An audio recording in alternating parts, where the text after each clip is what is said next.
මේ සීල සුගන්ධේ තවරාගත් භාග්‍යවතුන් වහන්සේගේ ශ්‍රාවක දරුවෝ තුන් ලෝකෙම සුවඳින් බබලනවා. උඩු දිශාවට යටි දිශාවට දිශා අනුදිශාවලට සීල සුවඳ පැතිරිලා යනවා. මේ ලෝකේ තියෙන සමහර සුවඳ සුළඟ හමන දිශාවට විතරයි යන්නේ. ඒත් සීල සුවඳ ගොඩාක් දුරට පැතිරෙනවා.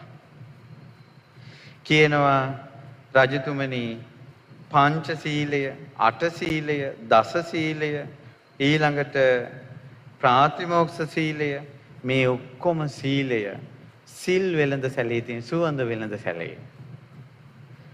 ඊට පස්සේ තියෙනවා බුදුරජාන් වහන්සේ මෙසේ දේශනා කළා න පුප්ප ගන්ධෝ පටිවාතමේති න චන්දනං තගර මල්ලිකාවා සතංච ගන්ධෝ පටිවාතමේති සබ්බා දිසා සප්පුරිසා පවාති සපු දුනුකේ නාදි මල් සුවඳ උඩු සුළඟට යන්නේ නැහැ. සඳුන් තුවරලා බෝලිද්දාදී සුවඳ උඩු සුළඟට යන්නේ නැහැ. ඒ සත්පුරුෂයාගේ සීල සුවඳ හැමතැනම පැතිරෙනවා. ඊට පස්සේ සීල සුවඳමයි අනුත්තර. ඊට පස්සේ තියෙනවා අප්පමත්තෝ අයං ගන්ධෝ යෝයන් තගර චන්දනී යෝච සීලවතං ගන්ධෝ වාති දේවේසු උත්තමෝ සඳුන් තුවරලාදී හමන මේ සුවඳක් ඇද්ද මේ අල්ප මාත්‍ර සුවඳක්. සිල්වතුන්ගේ යම් සුවඳක් ඇද්ද ඒ උතුම් සුවඳ දෙව්ලොවත් හමහගෙන යනවා. ඒ නිසා ඔබ යම්කිසි සීලයක් රකින්නවද ඒ සුවඳ දෙව්ලොවට ගිහිල්ලා තියෙන්නේ. මේ සුවඳ කොහෙන්ද ආවේ කියලා දෙවියෝ බලනවා. ඔබ අවංකවම පංචශීලයක් රකින්නවා නම්, අවංකවම අටශීලයේ රකින්නවා නම්, අවංකවම බඹසරක් රකින්නවා නම්, අවංකවම සාමණේර සීලයක් රකින්නවා නම්, අවංකවම උපසම්පදා සීලයක් රකින්නවා නම් ඔය සුවඳ දෙව්ලොවට ගිහිල්ලා තියෙන්නේ.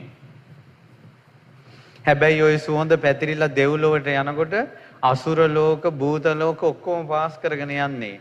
අසුරයෝද භූතයෝද ඒ සුවඳ එන තැනට අප්පිරියයි.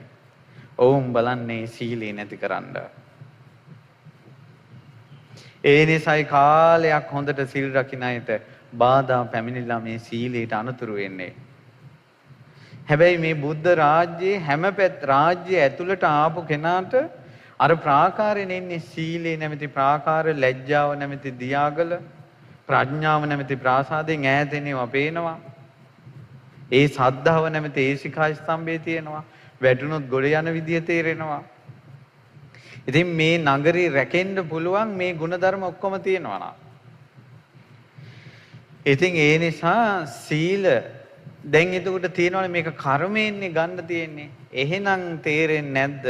හරියට පංචශීලයක් රකින්නත් සංසාරේ කරපු පිනක් ඕන.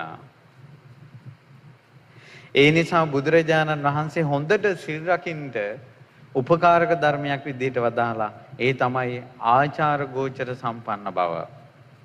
හොඳට ඇවතුම් පැවතුම් තියෙන එක. ඊළඟට වත්පිළිවෙත් කරන එක. අතුපතු ගානේවා, වැසිකිලි කැසිකිලි සෝදනේවා, මම්මත් සෝදනේවා. ඊළඟට බෝමලු සෑමලු අතු ගානේවා. ඒ ඔක්කොම කුසල් බලේ සීලයට අනුබල දෙනවා. එතකොට මේ සීලයක් වුණත් නොකඩවා එක දිගට කරගෙන යන්න ඔහුට නොපෙනෙන විදියට පිනෙන් අනුබලය දෙනවා.